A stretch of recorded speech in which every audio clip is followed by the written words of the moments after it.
जय हिंद साथियों, स्वागत है एक बार फिर से आपका अपना परिवार FMSC ग्रुप डिस्कशन में। दोस्तों, हर रोज की भांति फिर से उपस्थित हो चुके हैं आप सभी के बीच में। आप सभी लोगों को कल ही होमवर्क में मिल गया होगा, जो कि टेलीग्राम व्हाट्सएप चैनल हमारा है, वहाँ पे डाल दिया गया था PDF के रूप में, और वहाँ से ही होमवर्क करवाया जाता है। जो भी होमवर्क दिया गया था इस होमवर्क सीरीज में आप सभी को पता है, जो लुसेंट साठ संग्रह जो कॉस्मोस आता है, यानी कि NCERT बेस्ड जो महेश बनवाल का वो बुक, उसके बाद एक दृष्टि का क्विक बुक साइंस चला जा रहा है, और SPD उसके बाद करंट अफेयर का बुक आ जाता है। इन सभी बुक को एक सिरे से एक नए तरीके से चलाया जा रहा है, ताकि जो भी आगामी एग्जाम है सभी को देखते हुए और सभी को सिलेबस को कंबाइंड रूप से करके, चाहे BPSC टायर 4 हो या फिर दरोगा का वैकेंसी आने वाला हो या फिर CGL का हो, बिहार CGL, सभी को देख के उसके सिलेबस को मिक्सअप करके एक साथ क्यूज को करवाया जाता है। और इस क्यूज में आप सभी को पता होगा डेली का करंट अफेयर से स्टार्ट किया जाता है। और आज देख सकते हैं आप लोग, लाइट नहीं होने के बाद भी हम सभी आप सभी के बीच में उपस्थित है, क्योंकि लाइट हो या ना हो तैयारी नहीं रुकनी चाहिए, क्योंकि एग्जामिनर ये नहीं देखता है कि आपके यहाँ कब लाइट था कब नहीं था। इसलिए लाइट को मत देखिए, आवाज को सुनिए, क्यूज को सुनिए और अच्छे तरीके से इसको ध्यान दीजिए, और तब तक लाइट भी आ ही जाएगा।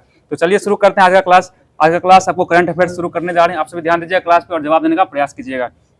बताना, भारत थाईलैंड के बीच संयुक्त सैन्य अभ्यास मैत्री का 14वां संस्करण कहाँ प्रारंभ हुआ? ये मेघालय, ठीक है, मेघालय में हुआ, ठीक है, उमरोई में हुआ, ठीक है, मेघालय उमरोई में हुआ है। सही जवाब हो जाएगा, बहुत अच्छा जवाब हो जाएगा। बताना आप लोग जो है, ये थाईलैंड की राजधानी कहाँ हो जाएगा? बैंकॉक। और मुद्रा क्या है? बाहत। थाईलैंड की मुद्रा बाहत होगा और राजधानी बैंकॉक होगा। सही जवाब है। बताइएगा सफेद हाथियों का देश किसे कहते हैं? थाईलैंड को ही कहा जाता है। सही जवाब है। और बताइए रबर का उत्पादन में प्रथम स्थान कौन सा देश रखता है? थाईलैंड रहता है, ठीक है, थाईलैंड देश ही रखता है। और बताइए अगला क्वेश्चन बताना है कि प्रधानमंत्री मोदी ने रामकीय रामायण का प्रदर्शन कहाँ देखे हैं? ये भी थाईलैंड में ही देखे हैं, थाईलैंड में ही देखे हैं। सही जवाब हो जाएगा। बताइए अगला क्वेश्चन है कि इसरो ने पहला स्पेस डॉकिंग मिशन स्पेसडेक्स को किस रॉकेट से लॉन्च किया? ये 60 PSLV C60। स्पेसडेक्स में 60 एक तरह 60 छुपा हुआ लगता है, इसलिए स्पेसडेक्स 60। तो क्या किससे लॉन्च किया गया? PSLV C60 से लॉन्च किया। और GSLV F-15 से 100वां मिशन लॉन्च किया, जिसमें NVS-02 मिशन को छोड़ा गया। ठीक है, सही जवाब हो जाएगा। और मच्छर लगातार काट लिया सभी से। अगला क्वेश्चन बताना आप सभी को, 33वां संतोष ट्रॉफी का खिताब कौन जीता है? ये बांग्लादेश, पश्चिम बंगाल जीता है। मतलब बांग्ला पश्चिम बंगाल जीता। सही जवाब हो जाएगा। बताइए अगला क्वेश्चन बताना, हाल ही में SCO शिखर सम्मेलन 2025 का आयोजन कहाँ हुआ है? ठीक है, तियानजिन एक चीन का जगह है वहाँ पे, ठीक है, तियानजिन नामक स्थान हुआ। ठीक है, बहुत अच्छा जवाब हो जाएगा, तियानजिन हो जाएगा। बताना आप सभी को SCO का स्थापना कब हुआ था? 1996 में हुआ। इसका नाम संघाई 5 के द्वारा किया गया, संघाई 5 के तहत किया गया SCO का स्थापना। ठीक है, सही जवाब हो जाएगा। बताना अगला क्वेश्चन, जब भारत जो है ना इसमें कब शामिल हुआ SCO में? 2017 में शामिल हुआ। भारत और पाकिस्तान दोनों 2017 में शामिल हुआ। सही जवाब हो जाएगा, 2017। चलते हैं अगले क्वेश्चन के। बताना है हम लोग, मेजर ध्यानचंद खेल रत्न पुरस्कार 2024 में कितने व्यक्ति को दिया गया? 4 व्यक्ति को दिया गया। कौन कौन हो जाएगा उसमें? ठीक है, डी गुकेश, ठीक, सही जवाब, डी गुकेश, हरमनप्रीत सिंह, प्रवीण कुमार और मनु भाकर, इन सभी को क्या दिया गया? मेजर ध्यानचंद खेल रत्न पुरस्कार से सम्मानित किया गया। बताना अगला क्वेश्चन है, खो खो विश्व कप 2025 का शुभंकर क्या है? ठीक है, तारा एवं तेजस हो जाएगा। सही जवाब है। अगला क्वेश्चन बताइएगा, हाल ही में भारत की किस एजेंसी ने इंटरपोल के माध्यम से अपना पहला पर्पल नोटिस जारी किया है? ये प्रवर्तन निदेशालय यानी कि ED के द्वारा ये लागू किया गया। ठीक है, और ED का काम क्या होता है? छापा मारना काम होता है। ये छापा मारने का काम करता है। ये मंत्री को देखते हैं एकदम छापा मार के अंदर कर देता है। चलते हैं अगला क्वेश्चन। बताइए ब्रिक्स गठबंधन का 10वां पूर्ण सदस्य कौन बना है? ये इंडोनेशिया बना। ठीक है, इंडोनेशिया हो जाएगा। सही जवाब है। बताइएगा इसरो का भी कितना अध्यक्ष चल रहा है?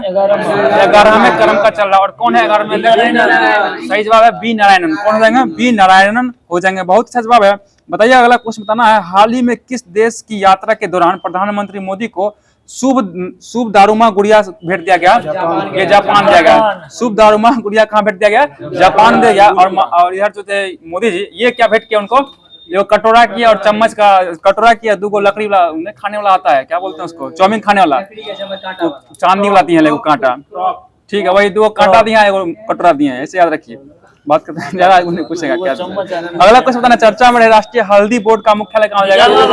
निजामाबाद, तेलंगाना। ठीक है, तेलंगाना के निजामाबाद में हो जाएगा। बहुत अच्छा जवाब है। बताइए किसे जो है यूनेस्को जो है ना, अगला क्वेश्चन है किसे यूनेस्को विरासत का प्रमाण पत्र मिला है 44वें क्रम का? 44वें क्रम का मराठा परिदृश्य को दिया गया। और 43वें क्रम का कौन शामिल किया गया? मोइदम, जो असम का हो जाएगा, जो कब्रगाह हो जाएगा, ठीक है भाई, कब्रिस्तान उसी को बोलते हैं। चलते हैं अगला क्वेश्चन, बताइए आप। यूएसए का जो अभी 47वें क्रम का अभी राष्ट्रपति कौन जाएंगे? डोनाल्ड ट्रंप, ठीक है, डोनाल्ड ट्रंप है। बहुत अच्छा जवाब है। चलते हैं अगला क्वेश्चन, बताना आप सभी को। हाल ही में राष्ट्रीय महिला आयोग की नारी 2025 रिपोर्ट के अनुसार भारत का सबसे सुरक्षित शहर कौन सा हो जाएगा? कोहिमा, ठीक है, नागालैंड का कोहिमा, जो कि राजधानी है नागालैंड का, ठीक है। और सबसे असुरक्षित कौन सा हो जाएगा? जयपुर और पटना, जयपुर और पटना दोनों ये सबसे असुरक्षित हो जाएगा। बताना वर्तमान में जो अभी समय में महिला आयोग के अध्यक्ष कौन है? सही जवाब है विजया राहटकर। कौन हो जाएंगे? विजय राहटकर हो जाएंगे। बहुत अच्छा जवाब है, विजय राहटकर, विजय राहटकर वही हुआ। अगला क्वेश्चन बताना है, बताइएगा द वर्ल्ड आफ्टर गाजा पुस्तक का संबंध किस लेखक से? पंकज मिश्रा होगा। सही जवाब पंकज मिश्रा हो जाएगा। बहुत अच्छा जवाब है, ठीक है। बताइएगा अगला क्वेश्चन बताना है कि हाल ही में चर्चा में दुनिया का आखिरी 10 सबसे दुर्लभ समुद्री स्तनपायी बैक्टीवा पोर्पोइज का संबंध किससे है? ये मैक्सिको, ठीक है, मैक्सिको से हो जाएगा। बहुत जवाब मैक्सिको हो जाएगा, सही जवाब है। तो बैक हो गया, एक मिनट बैक हो गया, बैक हो गया। चलिए बताइएगा, बताना, हटाइए इसको, नहीं खुला बात देखा है, तब तक सोल्यूशन लाइए। बैक हो गया करंट, तब तक करंट खुल गया, लाइए करवाते हैं फिर। बताना अगला क्वेश्चन, बताइएगा भ्रष्टाचार धारणा सूचकांक भारत का स्थान कौन सा है? 96, 96वां स्थान हो जाएगा। बहुत सा जवाब है। बताइए अगला क्वेश्चन बताना है कि हाल ही में चर्चा में आदि वाणी का संबंध किससे है? आदि वाणी का, इसका संबंध हो जाएगा जनजातीय कार्य मंत्रालय, जनजातीय कार्य मंत्रालय से हो जाएगा। बहुत सा जवाब जनजातीय कार्य मंत्रालय से संबंधित है ये, ठीक है। अगला क्वेश्चन बताइएगा, बताना अगला क्वेश्चन बता दीजिएगा कि राष्ट्रपति द्रौपदी मुर्मू ने राष्ट्रपति शासन कहाँ लागू किया है? अभी ये मणिपुर में लागू किया है। सही जवाब मणिपुर हो जाएगा। बताइए अगला क्वेश्चन, हाल ही में देश की पहली स्वदेशी टेम्पर्ड ग्लास निर्माण सुविधा का उद्घाटन कहाँ हुआ? ये नोएडा में हुआ। नोएडा कहाँ पड़ता है? उत्तर प्रदेश के नोएडा में किया गया। सही जवाब हो जाएगा नोएडा में किया गया, ठीक है। अगला बताइएगा भारत का पहला बायो बैंक कहाँ प्रारंभ हुआ है? ये पदमजा नायडू बैंक, पदमजा नायडू राष्ट्रीय पार्क हो जाएगा, वहीं पे इसका स्थापना किया गया, ठीक है। बताइए 26वें क्रम का मुख्य चुनाव आयुक्त कौन है? अभी ज्ञानेश कुमार हो जाएंगे। और अभी 26वें क्रम का ही चल रहे हैं आरबीआई गवर्नर, कौन जाएंगे? संजय मल्होत्रा हो जाएंगे, ठीक है, संजय मल्होत्रा हो जाएंगे। बहुत अच्छा जवाब हो जाएगा। अगला क्वेश्चन बताइएगा कि टाइम मैगजीन ने वुमेन ऑफ द ईयर से किसे सम्मानित किया है? पूर्णिमा देवी बर्मन को सम्मानित किया गया। बहुत अच्छा जवाब है। अगला क्वेश्चन बताइएगा, हाल ही में अहमदाबाद में आयोजित 25वीं Commonwealth senior weight lifting championship की पदक तालिका में शीर्ष स्थान किसने हासिल किया है? ये भारत के द्वारा हासिल किया गया, ठीक है, भारत ने इसको हासिल कर लिया। बहुत अच्छा जवाब है। और बताइएगा इसमें टोटल कितना गोल्ड जीता है? 50 गोल्ड के साथ टॉप पे रहा है भारत। बताना अगला क्वेश्चन है, मेजराना फर्स्ट क्वांटम प्रोसेसिंग किसने लॉन्च किया है? मेजराना फर्स्ट कौन किया? माइक्रोसॉफ्ट। और एक Ocelot Amazon. A for Ocelot, A for Amazon, M for Microsoft, M for Majorana, ठीक है, सही जवाब हो जाएगा। बताना अगला क्वेश्चन, चलते हैं, बताइएगा सेबी का भी 11वें प्रमुख कौन बने हैं? तुहिन कांता पांडे बन गया। और इसके बाद इसरो का 11वां अध्यक्ष बी नारायण, ठीक है, बी नारायण हो जाएंगे, ठीक है। बताइए राष्ट्रीय रणजी ट्रॉफी 2025 के ये विदर्भ के द्वारा जीत लिया गया। तो दोस्तों आज का जो भी करंट बनना था और स्टैटिक सभी को समाप्त कर दिया गया। अब चलते हैं, आपको जो होमवर्क माध्यम यानी लुसेंट से जो होमवर्क दिया गया था उसको शुरू किया जा रहा है। और लुसेंट में अच्छा टॉपिक है और यहाँ से आप लोग देखते हैं कहीं ना कहीं एक प्रश्न बन ही जाता है। तो बताना है आप सभी को कि सरदार वल्लभ भाई पटेल को सरदार को उपाधि कौन दिए थे? ठीक है, जब ये बारडोली सत्याग्रह में गए थे ना, तो वहाँ की महिला उनसे खुश होके ना महात्मा गांधी को कह दी थी कि उनको उपाधि दे दीजिए। किसके द्वारा दिया गया? बारडोली की महिलाओं के द्वारा महात्मा गांधी के द्वारा दिया गया, ठीक है, सही जवाब हो जाएगा। बताना अगला क्वेश्चन बताइएगा, सुभाष चंद्र बोस को सर्वप्रथम नेताजी कौन कहा था? सही जवाब एडोल्फ हिटलर के द्वारा ही कहा गया। बहुत अच्छा जवाब है। बताइए अगला क्वेश्चन, गोखले के आध्यात्मिक एवं राजनीतिक गुरु कौन थे? ठीक है, एनजी रनाटे। और बताना गोपाल कृष्ण गोखले थे, ये किनका राजनीतिक गुरु थे? सही जवाब ये महात्मा गांधी के राजनीतिक गुरु थे। और इनका गुरु एनजी रनाटे हो जाएंगे, ठीक है, एमजी रनाटे हो जाएंगे। बताइए सुभाष चंद्र बोस के राजनीतिक गुरु कौन है? जवाब देश बंधु चित्तरंजन दास हो जाएंगे, इन्हीं को देश बंधु कहा गया। ठीक है, अगला बताना है भारत का बिस्मार्क किसे कहा जाता है? पटेल। ठीक है, बताना आप लोग को सरदार वल्लभ भाई पटेल को भारत का बिस्मार्क क्यों कहा गया? देखिए ठीक है, क्योंकि राज्य जो भी प्रांत था, देशी प्रांत था, उस सबको मिला के राज्य बनाने का काम कौन थे? इन्हीं को सौंपा गया और इन्होंने अपना काम भली भांति अच्छी तरीके से पूर्ण किए। इन्हीं का इनको क्या भारत का बिस्मार्क कहा जाने लगा। सही जवाब हो जाएगा। अगला क्वेश्चन की ओर चलते हैं। बता दीजिएगा, आप सभी को बताना है कि शुद्धि आंदोलन के प्रवर्तक कौन जाएंगे? स्वामी दयानंद सरस्वती। स्वामी दयानंद सरस्वती जो शुद्धि आंदोलन के प्रवर्तक हो जाएंगे। अगला क्वेश्चन बताइएगा 19वीं शताब्दी में भारतीय पुनर्जागरण का पिता किसे कहा गया? सही जवाब राजा राम मोहन राय हो जाएंगे। बहुत अच्छा जवाब है, राजा राम मोहन राय हो जाएंगे। अगला क्वेश्चन बताइएगा कि राष्ट्रीय युवा दिवस किससे संबंधित है? स्वामी विवेकानंद से संबंधित है। बताना आप सभी को यंग बंगाल आंदोलन के प्रवर्तक कौन है? ये हेनरी विवियन ड्यूजियो। हेनरी विवियन ड्यूजियो 1784। ठीक, सही जवाब हो जाएगा। बताइए अगला क्वेश्चन है, कांग्रेस ने जो है किसकी अध्यक्षता में भारत छोड़ो आंदोलन का प्रस्ताव पारित किया था? अबुल कलाम आजाद। हाँ ठीक है, अबुल कलाम आजाद। मौलाना अबुल कलाम आजाद हो जाएंगे। सही जवाब मौलाना अबुल कलाम आजाद होगा। जो भारत छोड़ो आंदोलन कब हुआ था? ये 1942। और पूछेगा आपको भारत छोड़ो आंदोलन को कांग्रेस के किस अधिवेशन में पास किया गया? वर्धा अधिवेशन। ये वर्धा अधिवेशन में पास किया। कल भी क्वेश्चन हुआ था, ये भूल गए। वर्धा अधिवेशन हो जाएगा। चलते हैं, अगला क्वेश्चन बताना है, लोकहितवादी के नाम से कौन जानते हैं? सही जवाब गोपाल हरि देशमुख को लोकहितवादी कहा जाता है। और बिना ताज का बादशाह बनर्जी कहा जाता है। सही जवाब सुरेंद्रनाथ बनर्जी कहा जाता है। अगला क्वेश्चन बताना है, ए ओ ह्यूम को क्या कहा गया? Hermit of Shimla A O Hume को कहा गया। सही जवाब हो जाएगा। बताइए ए ओ ह्यूम जो थे कब तक जो है ना, ये कांग्रेस के महामंत्री थे। ठीक है, जब स्थापना हुआ 1885 से 1907 तक रहे थे। ठीक है, कांग्रेस के क्या रहे थे? महामंत्री पद पर रहे। ठीक है, सही जवाब हो जाएगा। बताए कांग्रेस का प्रथम मुस्लिम अध्यक्ष कौन था? बदरुद्दीन तैयब जी। और बताना किस एक्ट को बिना अपील, बिना वकील एवं बिना रॉलेट एक्ट, और रॉलेट एक्ट आया कब था? सही जवाब 19 मार्च 1919 में आया था। ठीक है, बहुत अच्छा जवाब है। बताना अगला क्वेश्चन बताइए, खिलाफत आंदोलन कौन चलाया था? ये ठीक है, अली बंधु। अली बंधु कौन बनाते हैं? सही जवाब मोहम्मद अली और शौकत अली। और ये भी कब आया था? 1919 में ही आया था खिलाफत आंदोलन। सही जवाब हो जाएगा। बताना तीनों गोलमेज सम्मेलन में अछूतों का नेतृत्व कौन करते हैं? आर अम्बेडकर। और एक और व्यक्ति थे जो तीनों गोलमेज में भाग लेते हैं। ठीक है, सर तेज बहादुर सप्रू हो जाएंगे। बताना कांग्रेस की ओर से गांधी जी ने किस अधिवेशन में भाग लेते हैं? द्वितीय गोलमेज सम्मेलन। ठीक है, द्वितीय गोलमेज सम्मेलन हो जाएगा। बहुत अच्छा जवाब है। और एस राजपुताना से गए थे और वापस कौन सा आए थे? इटली के बेसेंटियान जहाज से वापस आए। सही जवाब हो जाएगा। देखिए कितना अंदर से याद कर लिए फटाफट जवाब। अगला क्वेश्चन बताना है आप सभी को कि मुक्ति दिवस कब मनाया था? ये 22 दिसंबर। ठीक है, 22 दिसंबर 1939 को मुक्ति दिवस मनाया गया। और मुक्ति दिवस क्यों मनाया गया था?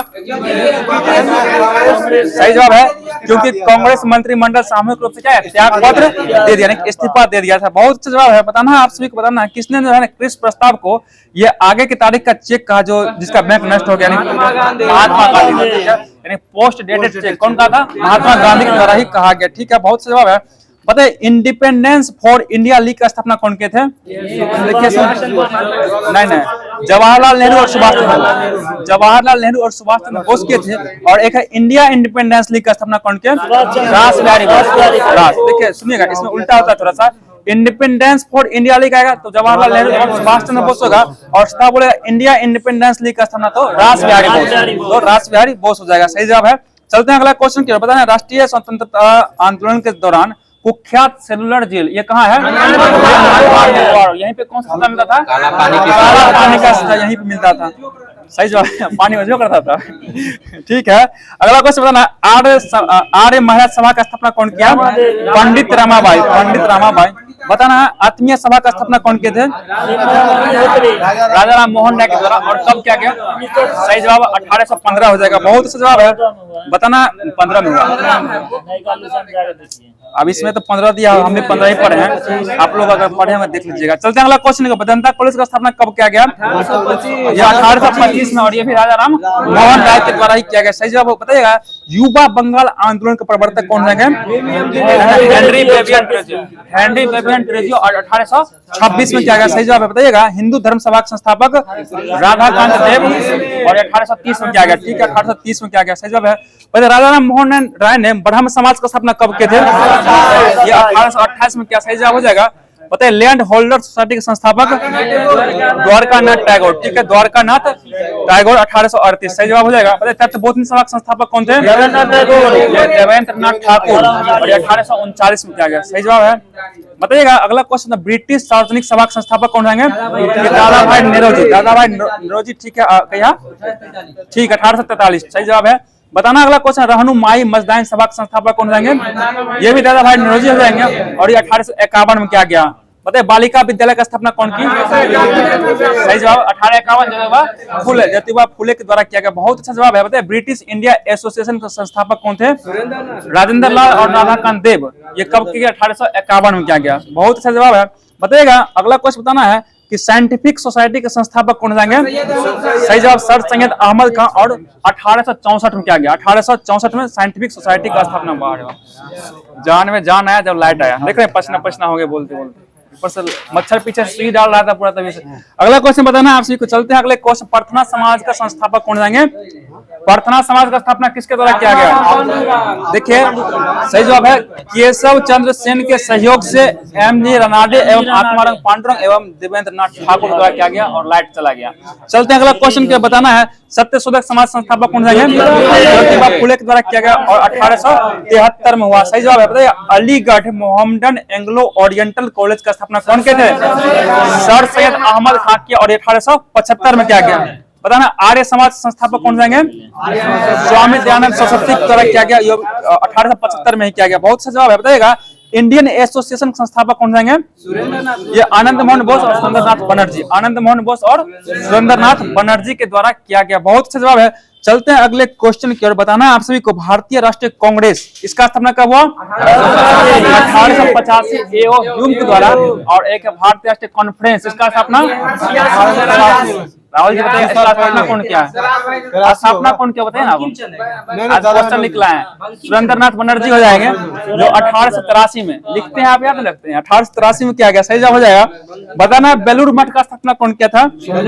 स्वामी विवेकानंद। स्वामी विवेकानंद 1887 में किया गया। बताइए। भारत धर्म महामंडल के संस्थापक कौन जाएंगे? पंडित दीनदयालु शर्मा। पंडित दीनदयालु शर्मा, और 1887। सही जवाब 1887 में ही किया गया। शारदा सदन का स्थापना कब किया गया?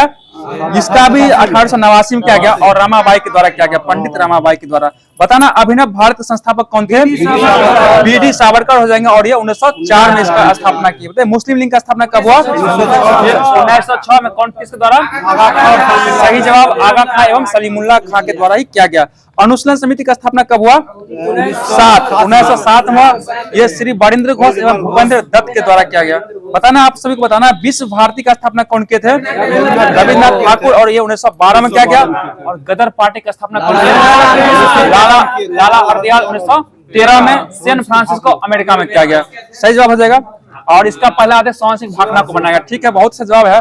बताना। देखिए पीछे से जवाब आ रहा है, आगे वाला भी जवाब दिया कीजिए आप लोग। बताना। हिंदू महासभा का स्थापना कौन के थे? और ये कब के? 1915 में। 1915 में किया गया। बहुत से जवाब है। तो अब जो भी हिस्ट्री का होमवर्क था समाप्त कर दिया गया। चलते हैं आप सभी को भी ज्योग्राफी, जो इंडियन ज्योग्राफी है, जो कि बीपीएससी टायर 4 के लिए बहुत जरूरी है, जो इंडियन ज्योग्राफी से पूछते हैं, और स्वतंत्रता संग्राम से, दोनों पहले ही करवाते हैं हम, ताकि आप सभी को बहुत बेनिफिट होने वाला है। तो चलते हैं। बताना आप सभी को कि उष्ण कटिबंधीय आर्द्र पर्णपाती वन में कितना सेंटीमीटर वर्षा होता है? सही जवाब 100 सेंटीमीटर से 200 सेंटीमीटर के बीच वर्षा होता है। सही जवाब हो जाएगा। पता ना। सागवन, शाल, शीशम, हुर्रा, महुआ, आंवला, ये सब किस वन में आता है? ये उष्ण कटिबंधीय आर्द्र पर्णपाती वन का पौधा हो जाएगा। ठीक है, सही जवाब हो जाएगा। बताइए। अंग्रेज ने गढ़वाल एवं कुमायूं में पाए जाने वाले ओक के स्थान में कौन सा वृक्ष लगाया? चीड़ के वृक्ष लगाया। और इसका प्रयोग किसमें किया जाता है? ठीक है, ट्रैक पटरियों का बीच में बिछाने के लिए। पटरी में लगाते हैं बीच में। अब खत्म हो रहा है, लेकिन जब उस समय इसी काम से क्या गया, इसलिए हमको यही पढ़ना पड़ेगा। और अभी सीमेंट का बना के ढाल देता है ना। ठीक है, तो बताना अगला क्वेश्चन है, रेल के पटरी में बनाने में और किस लकड़ी का प्रयोग करते हैं? सखुआ लकड़ी का प्रयोग किया था, सखुआ का लकड़ी का। बताना उष्ण कटिबंधीय शुष्क पर्णपाती वन में कितना सेंटीमीटर वर्षा होता है? 70 से, सही जवाब है, 70 से 100 सेंटीमीटर की वर्षा होता है, सही जवाब हो जाएगा। बताना ये जो उष्ण कटिबंधीय शुष्क पर्णपाती वन है किस क्षेत्र में मिलता है? ये उत्तर प्रदेश बिहार के मैदानी भागों में ये पाया जाता है, ये शुष्क वाला, सही जवाब है। बताना तेंदुप्लास बेल खैर ये सब पता किस वन का है? ये उष्ण कटिबंध शुष्क पर्णपाती वन, शुष्क पर्णपाती। और बताइएगा जहां 50 सेंटीमीटर कम वर्षा होता है उस क्षेत्र क्या कहते हैं?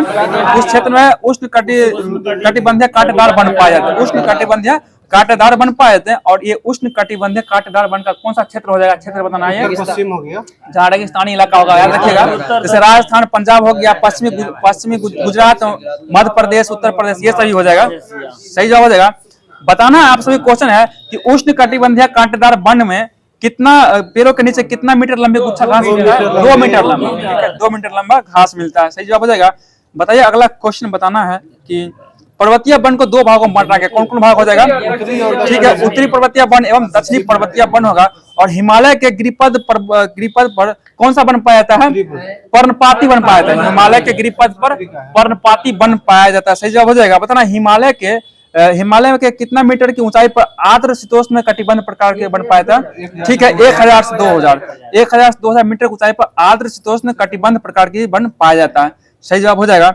बताइएगा अगला क्वेश्चन बताना, उत्तरी पूर्वी भारत की उच्चतम पहाड़ी श्रृंखलाओं पश्चिम बंगाल और उत्तरांचल के पहाड़ी इलाकों में चौड़े पत्ते वाला कौन सा सदाबहार वन पाया जाता है? ये ओक और चेस्टन, ओक और चेस्टन पाया जाता है। बताइए चीर का वन जो है कितना मीटर ऊंचाई मिलता है? ये चीर 1500 से लेकर 1750 मीटर की ऊंचाई पर पाया जाता है, 1750, सही जवाब होगा। बताइएगा लकड़ी बताइए किस लकड़ी का जो है ना कश्मीर हस्तशिल्प के लिए इस्तेमाल होता है? किस लकड़ी का?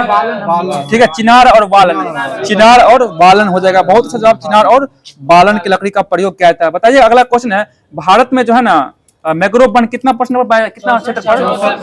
6740 पर पाया, 6740 वर्ग किलोमीटर पाया था, ठीक है, 6740 वर्ग किलोमीटर फैला है। और ये बताना है कि जो क्षेत्रफल है कितना परसेंट क्षेत्रफल है? ये 7% पर, जो विश्व के मैंग्रोव वन क्षेत्र का 7% क्षेत्रफल ये पाया जाता है, बहुत अच्छा जवाब है। बताइए अगला क्वेश्चन बताना, इंडियन स्टेट फॉरेस्ट रिपोर्ट 2011 के अनुसार वास्तविक वन आवरण कितना परसेंट है? 21.05 हो जाएगा, सही जवाब हो जाएगा। और बताना है इसमें जो है ना 21.05 में सघन वन कितना परसेंट है? 12.29%, सघन वन 12.29% हो जाएगा। और इसी में पड़ता है विवृत वन, ये कितना है? ठीक है, 8.75%, जो SST क्वेश्चन है 8.75% हो जाएगा। अगला क्वेश्चन बताना है, राजस्व विभाग के प्राप्त आंकड़ों के अनुसार भारत में वन परसेंट कितना होगा? 23.28, राजस्व विभाग के द्वारा 23.28% वन बताया गया, सही जवाब होगा। बताइए लक्षद्वीप में वन क्षेत्र कितना परसेंट है? 0%, यानी 0%, 0 सन्नाटा। अगला क्वेश्चन बताना है, वही अंडमान और निकोबार द्वीप समूह कितना परसेंट वन पाता है? 86.93, यानी कि 93, 86.93, सीधा साधा याद रखिए तब याद रहेगा, 9 दिन पढ़िएगा तो भूल जाएगा, 86.93 याद रखिए, इसको परसेंटेज पाएगा। ये कोई नहीं पूछेगा पॉइंट के बाद क्या आता है, ठीक है, कैसे पढ़ते हैं, आपको सिर्फ आंसर में टिक लगाना चाहिए, 9-3 का सही जवाब हो जाएगा। चलते हैं अगला क्वेश्चन के बताना, आपसे कुछ ध्यान दीजिएगा कि 10% से कम वन क्षेत्र वाले राज्य मुख्य तौर पर देश में मतलब किस क्षेत्र में किस भाग मिलता है? ये उत्तर और उत्तर पश्चिम, ठीक है, उत्तर और उत्तर पश्चिम, इसमें राजस्थान, गुजरात, पंजाब, हरियाणा, इस राष्ट्रीय राजधानी दिल्ली, इस सभी में 10% से कम वन पाया जाता है। और बताइए तमिलनाडु और पश्चिम बंगाल में कितना परसेंट वन पाया जाता है? 10 से 20%, 10 से 20 नहीं 10 से 20, तमिलनाडु और पश्चिम बंगाल में 10 से 20% भाग पर वन पाया जाता है। और बताइए अगला क्वेश्चन, प्रायद्वीपीय भारत में दादर और नागर हवेली, तमिलनाडु और गोवा को छोड़कर शेष सभी राज्य में कितना परसेंट वन है? 20 से 30%, 20 से 30% के बीच में वन पाया जाता है। हंस क्यों रहे हैं सर जी? अगला क्वेश्चन था, आप मत हंसिए, सभी को हंस लग जाता है आपको देख के, समझ रहे हैं ना, आप ऐसे हंसमुख आदमी है।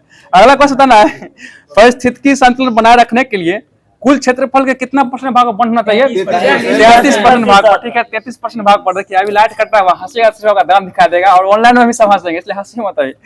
देखिए लाइट जब से 125 मिनट फ्री हुआ तब से क्या मामला चल रहा है आप देखिए रहे हैं, इलेक्शन तक कैसे रहेगा। चलते हैं अगला क्वेश्चन बताना है आपसे को, भारत में जनजातीय जिले का कुल भौगोलिक क्षेत्रफल भारत के क्षेत्रफल का कितना परसेंट है? ये 33.63% हुआ। 33.63% बताया। पता है भारत सरकार ने पूरे देश के लिए वन संरक्षण समिति नीति कब लागू किया था? ये 1952 में। वन संरक्षण नीति 1952 में लागू किया गया। और इसमें संशोधन कब किया गया? 1988 वन संशोधन में संशोधन 1988 हुआ था। 88 हुआ तो भारत अधिनियम 80 का होगा, लेकिन 88 में इसका संशोधन हुआ। वन संरक्षण नीति 1952 में आया और इसमें संशोधन 1988 में कर दिया गया। ठीक है, सही जवाब हो जाएगा।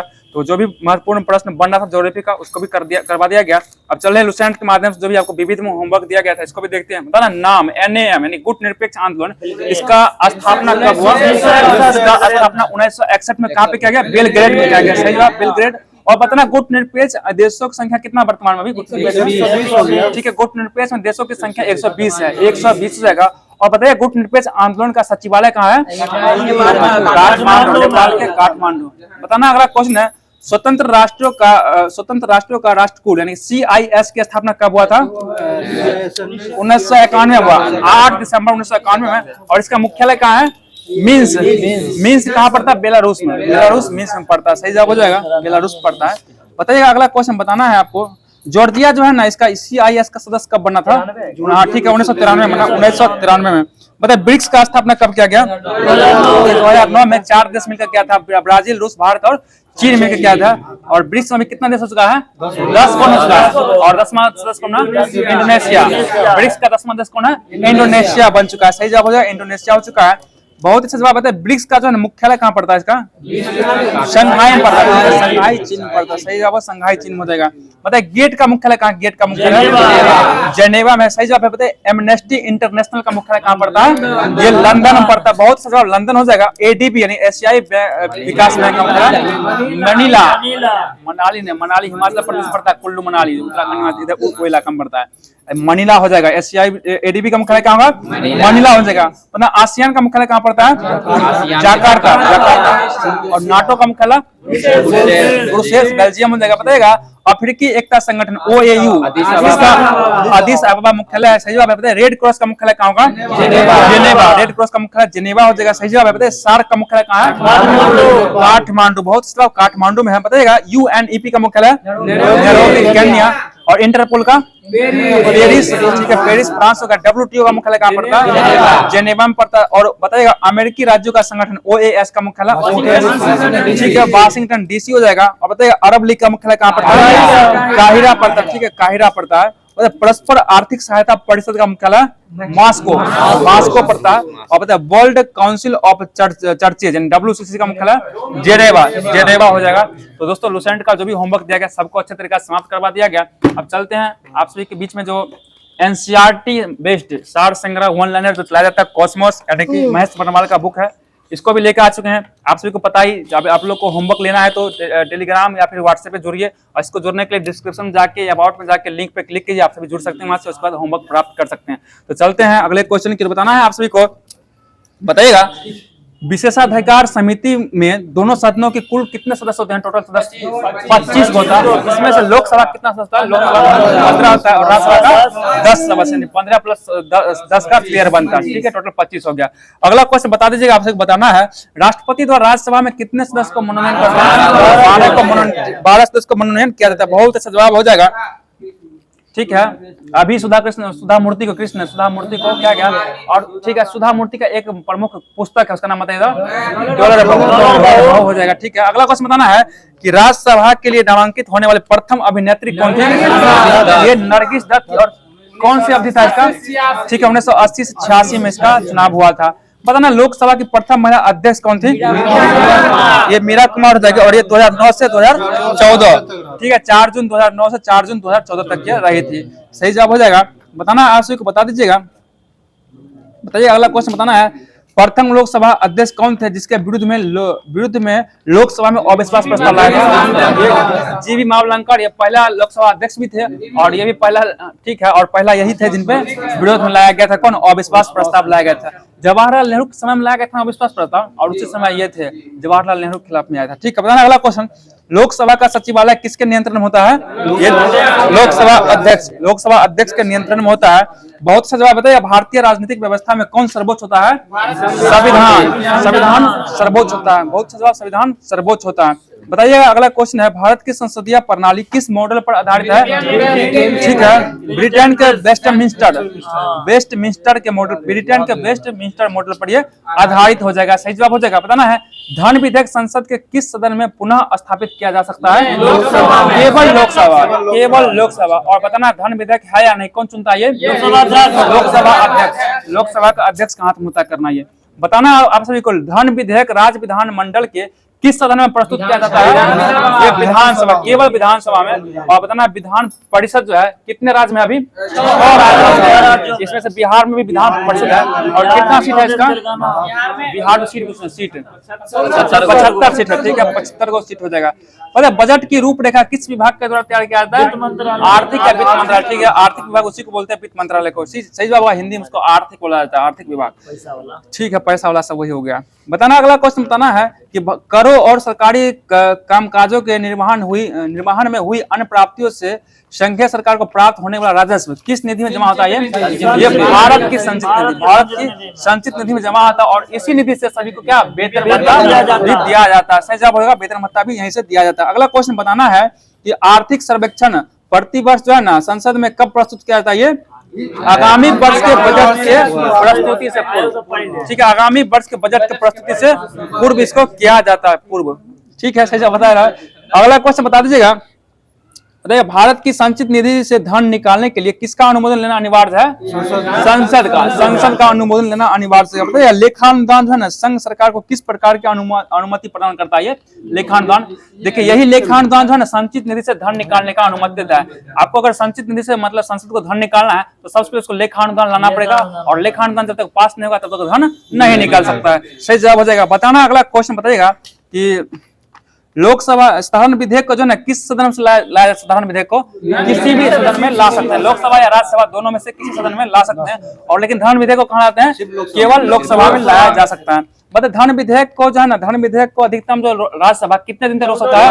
14 दिन तक रोक सकता है। लेकिन साधारण विधेयक को ये 6 माह तक, 6 महीना तक रोक सकता है। सही जवाब हो जाएगा। बताना है, धन विधेयक एवं संविधान संशोधन के विधेयक संबंध में दोनों ठीक है, इसके भी संयुक्त अधिवेशन नहीं होता। सही जवाब देखिए, दूगो हो जाएगा। देखिए, धन विधेयक एवं संविधान संशोधन विधेयक, इसको लेकर ज्वाइंट बैठक नहीं बुलाया जा सकता है। सही जवाब होगा ज्वाइंट। और ज्वाइंट बैठक का चर्चा किस संसद में है? 108 में। और अभी तक कितना बार ज्वाइंट बैठक हो चुका है? 3 बार। 3 बार ज्वाइंट सिटी बुलाया जा चुका है। सही जवाब होगा। तो जो भी पॉलिटिकल का बनना था समाप्त करवा दिया गया। चलते हैं वर्ल्ड ज्योग्राफी की ओर। वर्ल्ड ज्योग्राफी से जो भी होमवर्क दिया गया था, बताना आप सभी को ध्यान दीजिएगा। एक निश्चित दिशा में प्रवाहित होने वाला महासागरीय जल को क्या कहा जाता है? महासागरीय धारा। एक निश्चित दिशा में जाएगा तो ये महासागरीय जल धारा कहलाएगा। ठीक है, महासागरीय धारा हो जाएगा। पता है पृथ्वी की सतह का कितना भाग पर जल ढका हुआ है? जल ढका 2/3 भाग, यानी कि परसेंटेज में क्या कहता है? 71% भाग पर ये परसेंट पे हो जाएगा, जल का भाग है। बताना हम्बोल्ट जो है, ये हम्बोल्ट धारा को किस अन्य नाम से जानते हैं? इसको पेरू की धारा बोलते हैं। और ये कैसी धारा है? शीत धारा, यानी कि ठंडी जल धारा हो जाएगा। ठीक है, वही शीत को वही हुआ ना। टर्की के उत्तर में कौन सा सागर है? ये कैस्पियन। टर्की के उत्तर में कौन सा सागर है? कैस्पियन सागर हो जाएगा। सही जवाब होगा। अगला क्वेश्चन ना, समुद्र तल की वह क्षैतिज रेखा जिससे ऊंचाई तथा गहराई को मापा जाता है क्या कहलाता है? डेटम रेखा कहलाता है। डेटम रेखा कहा जाता है। सही जवाब है। बताइए, अगला क्वेश्चन बताना है, हिंद महासागर में प्रवाहित होने वाली अगुलहास किस प्रकार की जलधारा? ये गर्म जलधारा है, गर्म जलधारा है। ठीक है, बताइए, सारगोस सागर का संबंध किस महासागर से? उत्तरी अटलांटिक। सारगोस सागर का संबंध उत्तरी अटलांटिक महासागर से हो जाएगा। सही जवाब है। बताइए, 90 ईस्ट रीज किस महासागर में है? ये हिंद महासागर, हिंद महासागर का भाग हो जाएगा। अगला क्वेश्चन बताना है, कौन सा देश उत्तरी अटलांटिक प्रवाह द्वारा सर्वाधिक लाभान्वित होने वाला देश है? ये नॉर्वे है। और नॉर्वे का राजधानी कहाँ पड़ता है? ओस्ले। नॉर्वे का राजधानी कहाँ है? ओस्ले। सही जवाब हो जाएगा। बहुत अच्छा जवाब है। पता क्या बोले? हाँ, शांति कर्नल पर कहाँ मिलता है? हौसला मिलता है। बाद बाकी सब कहाँ मिलता है? स्वीडन में दिया जाता है। चलते अगला क्वेश्चन था, गल्फ स्ट्रीम क्या है? ये महासागर गर्म जलधारा, गर्म जलधारा हो जाएगा। बताएगा सपाट शीर्ष वाले समुद्री पर्वत क्या कहलाता है? गुयाट, गुयाट कहलाता है। ठीक है, गुयाट कहलाता है। बताइएगा फिर से आया लगा, फिर ना चला बोले, कुछ नहीं बोले, लतलाने कट जाता है ना। अगला बताना बताए, बरमूडा त्रिभुज है, बरमूडा त्रिभुज ये कहाँ मिलता है? ये ठीक है, उत्तर पश्चिमी अटलांटिक महासागर, उत्तर पश्चिमी अटलांटिक महासागर में बरमूडा ट्रायंगल दिखा। देखिए कहा था बरमूडा ट्रायंगल के बारे में, यहाँ से कोई वायुयान आता है ना तो गायब हो जाता है, खींच लेता है, मतलब वो खींच लेता है अंदर वहाँ, ये कहा जाता है। और अभी तक हम लोग देखे नहीं है। सही बात है, सही बात होगा। तो जो भी महत्वपूर्ण बनना था सभी करवा दिया। बताइएगा लेब्राडोर धारा जो किस महासागर का है? ये अटलांटिक महासागर हो जाएगा, अटलांटिक महासागर। बताइएगा सोमाली धारा ये किस महासागर में होता है? हिंद महासागर का, हिंद महासागर का। बताइएगा ओखोटस्क धारा किस महासागर के? ये प्रशांत महासागर हो जाएगा। बताइए उत्तरी प्रशांत प्रवाह ये किस महासागर में आता है? ये प्रशांत का ही हो जाएगा। नॉर्वे की धारा किस महासागर की है? ये अटलांटिक महासागर हो जाएगा, अटलांटिक। बताइएगा मोजाम्बिक धारा किस महासागर में आता है? हिंद महासागर का हो जाएगा। मतलब हिंद महासागर की मानसूनी जल धाराएं प्रत्येक कितने माह में अपनी दिशा बदल लेती है? 6 माह में, 6 महीना में, 6 महीना में अपनी दिशा क्या बदल लेती है। पता है एलनिनो, एलनिनो कैसी जल धारा है? ये गर्म जल धारा है। लानिनो ठंडी जल धारा है। ठीक है, एलनिनो। और एलनिनो का शाब्दिक अर्थ क्या होता है? बालक के साथ, बालक के साथ। और बताना आपसे एलनिनो जो उत्पन्न होता है कितने वर्ष के बाद होता है? 5 से 10 वर्ष, 5 से 10 वर्ष के बाद। ठीक है, तो जो भी होमवर्क दिया गया था समाप्त कर दिया गया ज्योग्राफी का भी। चलते हैं इकोनॉमिक्स की ओर, इकोनॉमिक्स की ओर चलते हैं। बताना है आपसे इकोनॉमिक्स, ध्यान दीजिए क्विज पे। इकोनॉमिक्स क्वेश्चन है, बताना है वह स्थिति जब निश्चित समय अवधि में अधिकांश वस्तुओं एवं सेवाओं के मूल्य में सामान्यतः स्तर से अधिक वृद्धि होने लगती है तो उसे क्या कहते हैं? मुद्रास्फीति कहते हैं। बताना मुद्रास्फीति, मुद्रा के मूल्य में क्या होता है? गिरावट, मुद्रा का मूल्य कम जाता है। कहने का मतलब ये हुआ वस्तु का मूल्य बढ़, जैसे कि कोई वस्तु अगर आप 5 रुपए में भी खरीद रहे हैं, जब मुद्रास्फीति आ गया तो वस्तु आपको 10 रुपया मिलने वाला है। कहने का मतलब मुद्रा का मूल्य जो 5 रुपए घट गया, मुद्रा का मूल्य घट गया और वस्तु का मूल्य बढ़ गया, यही होता है मुद्रास्फीति। चलते हैं अगला क्वेश्चन। बताना है औद्योगिक कर्मकारों के लिए उपभोक्ता कीमत सूचकांक कौन जारी करता है? श्रम ब्यूरो, श्रम ब्यूरो के द्वारा जारी किया था। थोड़ा श्रम कीजिए, गलती बोल रहे हैं आप, श्रम ब्यूरो हो जाएगा। अगला क्वेश्चन बताना है औद्योगिक उत्पाद सूचकांक का आधार वर्ष क्या हो जाएगा? 2011-12। और ठीक है, अभी जो है जीडीपी गणना नया आधार वर्ष बना, कौन बना? 2022-23 आ गया। हाँ, अब उसी को बदल के 2022-23 आधार वर्ष आ चुका है। फिलिप्स वक्र का क्या दर्शाता है? फिलिप्स वक्र ये मुद्रास्फीति एवं बेरोजगारी दर के मध्य संबंध को दर्शाता है। सही जवाब हो जाएगा। बताइए मुद्रास्फीति के कारण अर्थव्यवस्था में क्या परिवर्तन आते हैं? ये देखिए इसे बोलना भी तुरंत, वस्तु के मूल्य में क्या होता है? वृद्धि होता है और मुद्रा के मूल्य में गिरावट हो जाता है। हाँ, गिरावट होता है। बताइए जब मुद्रास्फीति को दूर करने के लिए सरकार क्या उपाय निकालती है? एक आध को बता सकते हैं हम? देखिए सीआरआर में वृद्धि कर देता है बहुत सारे, मूल रूप से कर में वृद्धि करना। कर में वृद्धि करेगा तो आप लोग क्या कहते हैं, लोन लेता है लोग, लोन कम मिलेगा, लोन कम होगा तो मार्केट में मुद्रा कम जाएगा, मुद्रा कम जाएगा तो मुद्रा का वैल्यू बढ़ने लगेगा। इसी यही सब सुविधा। और सीआरआर होता है कैश रिजर्व रेशियो, ये सब का मुद्रा बढ़ा दिया जाता है। इससे क्या होता है जब सीआरआर बढ़ेगा तो जब बैंक ऋण देने का रेट बढ़ा देगा तो अपने आप खुद कम रेट लेना कम हो जाएगा। यही सब कारण होता है। चलते हैं अगला क्वेश्चन के बताना आप सभी को। हाँ बताइएगा वाणिज्यिक बैंक सरकार को किस माध्यम से जो है उधार देती है? संवैधानिक तरलता अनुपात। ठीक है, उसी को SLR बोलते हैं, SLR। सही जवाब है SLR, सही जवाब हो जाएगा। बताना अगला क्वेश्चन बताना है आप सभी को। भारत में व्यापारिक बैंकों की देनदारियों में सबसे महत्वपूर्ण अंश किसका होता है? सावधि जमा, यानी कि फिक्स्ड डिपॉजिट। फिक्स्ड डिपॉजिट इसको बोला जाता है, सावधि जमा को बोला जाता है। अगला क्वेश्चन बताना वह स्थिति जब मुद्रास्फीति एवं मुद्रा संकुचन की अवस्था साथ साथ उपस्थित हो तो उसे क्या कहते हैं?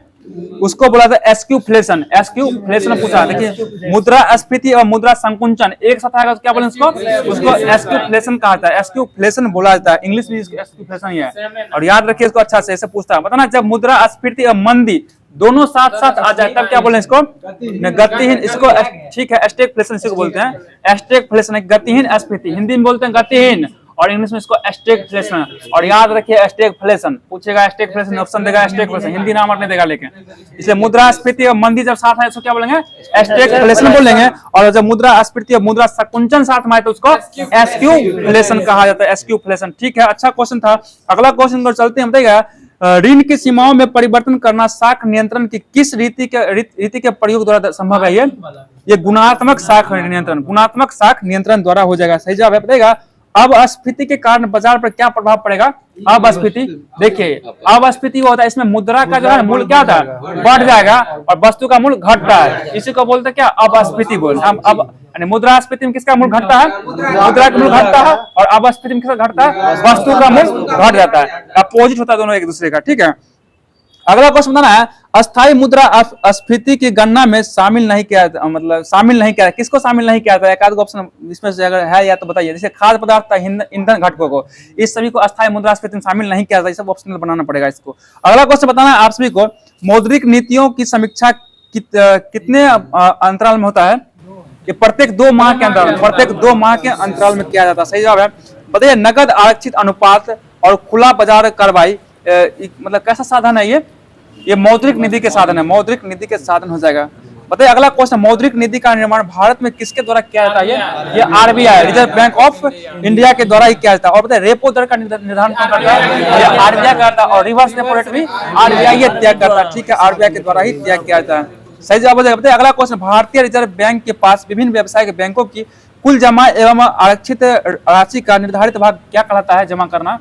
देखिए जैसे कोई बैंक होता है, अपना कुछ रुपया जो है आरबीआई के पास जमा रखता है, उसको क्या बोलते हैं? उसको CRR कहते हैं, कैश रिजर्व रेशियो। उसको कैश रिजर्व रेशियो कहते हैं। ठीक है, सही जवाब हो जाएगा। बताइए अगला क्वेश्चन बताना।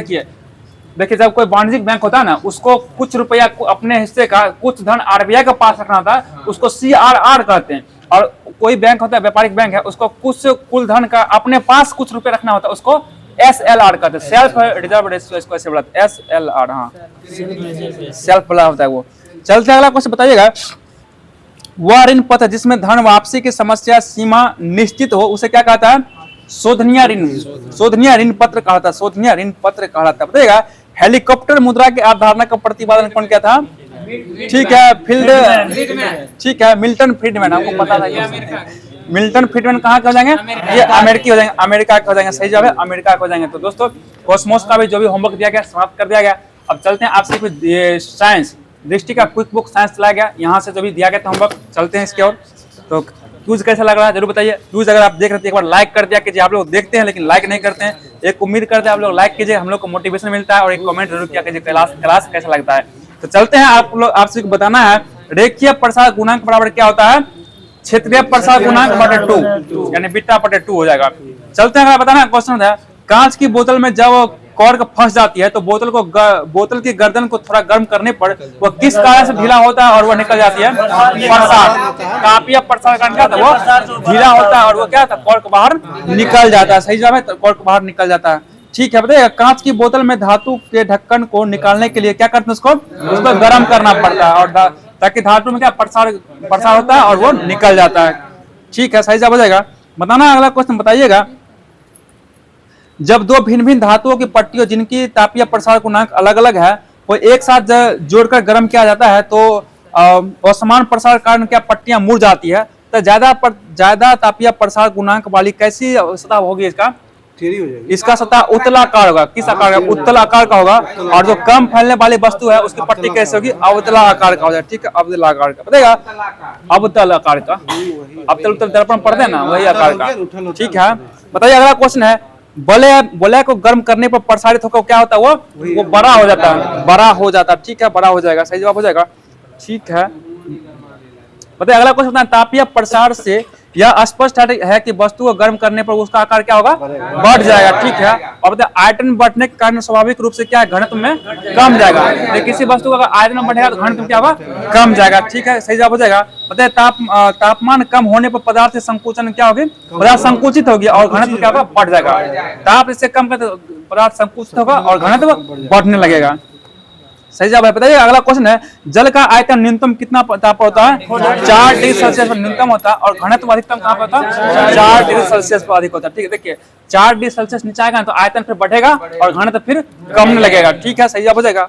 बताना बर्फ का आयतन जल से क्या होता है? ज्यादा होता है। बर्फ का आयतन जल से ज्यादा होता है और घनत्व क्या होता है? कम होता है। बर्फ का घनत्व जल से घनत्व कम होता है और इसी कारण क्या होता है? बर्फ पानी में तैर जाता है। सही जवाब है, तैर जाता है। चलते हैं, अगला क्वेश्चन बताना आप सभी को। बताइएगा कि ठंडे प्रदेशों में जो है ना तालाबों झीलों आदि में ठंडे होने की प्रक्रिया 4 डिग्री सेल्सियस का जल भारी होकर नीचे चला जाता है और क्या होता है ये जम जाता है और इसी कारण से ना देखिए जम जाता है और ये बर्फ क्या होता है उसमें का कुचालक होता है और इसके बाद ऊपर का नीचे नहीं जा पाता उसमें और जो नीचे जो जीव होता है समुद्री जीव वो जीवित रह पाता है, इसी कारण से जीवित रह पाता है। बता शीत ऋतु में पानी का पाइप फट जाता है, किस कारण से वो ये बर्फ जमने के कारण, जब बर्फ जमता है उसको फाड़ देता है, ठीक है, परसा होता है, ठीक है, पाइप फट जाता है। बताना अगला क्वेश्चन, शुद्ध जल के बर्फ का घनत्व जल के घनत्व का कितना भाग होता है? 9/10 भाग होता है। और बताइए शुद्ध जल जो है ना, शुद्ध जल में बर्फ का कितना भाग पानी के नीचे होता है? 10% भाग नीचे होता है और 1% भाग 10% भाग ऊपर।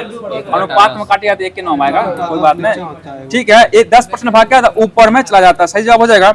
बताइएगा किसी पात्र में रखे पानी में डाली गई बर्फ अगर पिघल जाता है तो क्या होगा पात्र में? ये अपरिवर्तित है। कि प्रश्न कितने बार पूछा हुआ, जब पानी में बर्फ पिघल जाएगा तो पानी में क्या प्रभाव पड़ेगा? वो अपरिवर्तित, ना बढ़ेगा ना घटेगा, वो उसी हिसाब से रह जाएगा। चलते हैं अगला क्वेश्चन। बताना है कि पदार्थ में अवस्था परिवर्तन तथा उसमें परिवेश के बीच किसके विनिमय कारण होता है? वो अवस्था परिवर्तन ये ऊष्मा विनिमय कारण होता है। मतलब द्रव के कितने अवस्था होते हैं? 3 अवस्था। कौन कौन हो जाएगा? ठोस, द्रव और गैस। ठोस, द्रव और गैस हो जाएगा। बताइए अगला क्वेश्चन है किसी ताप पर किसी पदार्थ का एक अवस्था से दूसरे अवस्था में बदलना क्या कहलाता है? ये कहलाता है अवस्था परिवर्तन। अवस्था परिवर्तन कहलाता है। सही जवाब अवस्था परिवर्तन। बताइएगा उष्मा परागम माध्यम से जुड़े निकायों के बीच उष्मा का प्रवाह न हो तो उसे क्या कहते हैं? तापीय साम्य में कहा था, ठीक है, तापीय साम्य में कहा था जब उष्मा का प्रवाह नहीं होगा। अगला क्वेश्चन बताना है वह निश्चित ताप बिंदु जिस पर कोई ठोस द्रव में बदलता है उसे क्या कहते हैं? उसको गलनांक कहा जाता है। जब कोई ठोस द्रव में बदले उसको क्या बोले? गलनांक, यानी गल गया। याद रखिए ठोस क्या हुआ? गल गया, तो क्या हुआ? गलनांक हो जाएगा। सही जवाब है। बताइए अगला क्वेश्चन बताना वही ताप बिंदु जिस पर जो है ना वही द्रव जो ठोस में फिर से बदल जाए क्या बोलेंगे उसको हिमांक, जमनांक बोलते हैं। और इस ताप बिंदु को हिमांक कहा जाता है। ताप बिंदु पूछा तो उसको हिमांक कहा जाता है। सही जवाब हिमांक हो जाएगा। बताइए अगला क्वेश्चन बताना है सामान्यतः पदार्थों को उष्मा देने पर वे क्या होता है? प्रसारित होते हैं और इसका गलनांक दाब बढ़ाने पर बढ़ जाता है। गलनांक दाब बढ़ाने पर बढ़, देखिए वो पदार्थ जिसको उष्मा देने पर प्रसारित होगा ना उसका गलनांक दाब बढ़ाने पर बढ़ जाएगा, ठीक है। और अधिक दाब पर ये पदार्थ उच्च तापों पर पिघलने लगते हैं, ठीक है। सही जवाब है। बताइए अगला पानी जैसे पदार्थ जो तापमान बढ़ाने पर संकुचित होते हैं इसका गलनांक जो है ना दाब बढ़ाने पर घटता है कितना डिग्री सेल्सियस तक? 0 से 4 डिग्री सेल्सियस तक। 0 से 4 डिग्री सेल्सियस इसका गलनांक क्या होगा? घटने लगता है। और अर्थात दाब बढ़ाने पर बर्फ को कम तापमान पर गया पिघल जाता है। इससे अशुद्धि मिलाने पर गलनांक और हिमांक पर क्या प्रभाव पड़ता है? घटेगा। अशुद्धि मिलाएंगे गलनांक और हिमांक क्या होगा? कम हो जाएगा। गलनांक और हिमांक ये कम होता है। सही जवाब हो जाएगा। बताइए वह निश्चित ताप जिस पर किसी पदार्थ की द्रव अवस्था से गैस अवस्था में परिवर्तित होता है क्या कहलाता है? क्वथनांक कहलाता है। क्वथनांक द्रव से गैस में बदलेगा, क्वथनांक कहलाएगा, ठीक है, क्वथनांक कहलाता है। और बताइएगा इस ताप पर किसी द्रव का वाष्प दाब जो किसके बराबर होता है? ये वायुमंडलीय दबाव के बराबर होता है। हाँ, वाष्प दाब द्रव का वाष्प दाब वायुमंडलीय दबाव के बराबर होता है। बताना वही ताप बिंदु जिस पर जो गैस जो है पुनः द्रव में बदलता है वो क्या कहलाता है? संघनन कहलाता है, ठीक है, संघनन कहलाता है। सही जवाब हो जाएगा संघनन। बताइएगा और यह ताप बिंदु क्या कहलाता है? संघनन बिंदु कहलाता है, ठीक है, ठीक है, सही जवाब हो जाएगा। बताइए दाब बढ़ाने पर क्वथनांक क्या होता है? बढ़ जाता है। दाब क्वथनांक हमेशा बढ़वे करेगा, ठीक है। दाब बढ़ाने क्वथनांक क्या होगा? बढ़ जाता है। पता है कुकर में जो खाना जल्दी बनता है किस कारण से?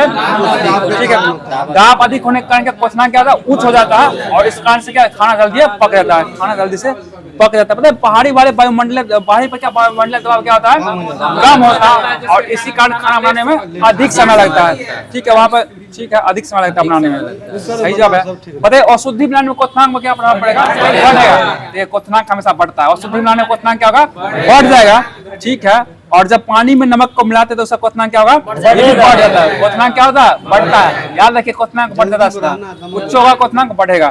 अगला क्वेश्चन बताइएगा, आप सभी को बताना है, ठीक है। बताइए गलनांक जो है ना जब दाब बढ़ाने पर गलनांक क्या होगा? गलनांक बढ़ जाएगा और अशुद्धि मिलाने पर गलनांक घटेगा। अशुद्धि मिलाने पर गलनांक घटता है। और बताना है अशुद्धि मिलाने पर क्वथनांक में क्या प्रभाव पड़ेगा? ये बढ़ेगा। क्वथनांक वाला बढ़ेगा और गलनांक वाला घटेगा। आप दोनों लिखे हुए थे, नंबर दे दिए, इसका मतलब ये मत समझिएगा कि आपको। अगला क्वेश्चन बताना है, क्वेश्चन सुनिएगा किसी गैस के लिए वह अधिकतम तापक्रम जिस पर केवल दाब का प्रयोग करके इसे द्रवित किया जा सकता है, जबकि उससे ऊपर गैस को केवल दाब बढ़ाकर द्रवित नहीं किया जा सकता। इसे क्या कहते हैं? इसको एक क्रांतिक तापक्रम कहते हैं। इसको क्रांतिक तापक्रम कहा जाता है। सही जवाब है। बताइए अगला क्वेश्चन, दाब के प्रभाव से बर्फ का निम्न द्रव्यमानांक पर गलना और दाब हटाए जाने पर वह पुनः जम जाना, इस पर क्या कहते हैं? इसको पुनर्हिमयान कहते हैं। पुनर्हिमयान यानी जैसे इसी कारण स्केटिंग करना संभव होता है बर्फ पे। जब बर्फ स्केटिंग करता है उस समय क्या होता है? पानी पिघलता है और जब आप आगे बढ़ेगा तो फिर जम जाएगा। इसी को बोलते हैं, क्या बोलते हैं? पुनर्हिमयान कहते हैं। पुनर्हिमयान कहा जाता है। दोबारा उस फिर से हिम बन जाता है वो। ठीक है। पता है अगला क्वेश्चन, वह तापक्रम जिस पर वायुमंडल में मौजूद जलवाष्प ओस में बदल जाता है उसे क्या कहते हैं? उसको ओस बिंदु कहा जाता है। उसको ओस बिंदु कहा जाता है। अगला क्वेश्चन बताइएगा आप सभी, एक निश्चित ताप पर पदार्थ की अवस्था परिवर्तन हेतु आवश्यक उष्मा को क्या कहते हैं? ठीक है, पदार्थ की गुप्त उष्मा। और हमको पता है कि आप सभी लोग पदार्थ की गुप्त उष्मा भली भांति परिचित हो गए जब रोटी बना रहे होंगे तब। हाथ पका है कि नहीं? रोटी बना जब रोटी फूटता है ना तो उससे जो गैस निकलता है वो गुप्त उष्मा होता है। और जब उससे आपका हाथ जलेगा ना तो उससे जलन बहुत होने वाला है, उससे बहुत जलन होता है। ठीक है, सही जवाब होगा। बताइए गुप्त उष्मा का फॉर्मूला क्या होता है? सोचो। ठीक है, L बराबर Q/m और L से किसको दर्शाते हैं? गुप्त उष्मा को दर्शाया जाता है। बताना गुप्त उष्मा का मात्रक क्या होता है? जूल प्रति केजी और एक और होता है कैलोरी प्रति ग्राम। जूल प्रति केजी या फिर कैलोरी प्रति ग्राम हो जाएगा। तो फिजिक्स का जो होमवर्क पढ़ना सभी को समाप्त करवा दिया गया। चलते हैं बायोलॉजी की ओर। बायोलॉजी ना, बायोलॉजी अच्छा टॉपिक चल रहा है आज। बताइएगा बायोलॉजी में चलते हैं। बताइएगा कि बताइएगा ज्ञानेंद्रियों द्वारा प्राप्त उद्दीपनों का विश्लेषण कहाँ होता है?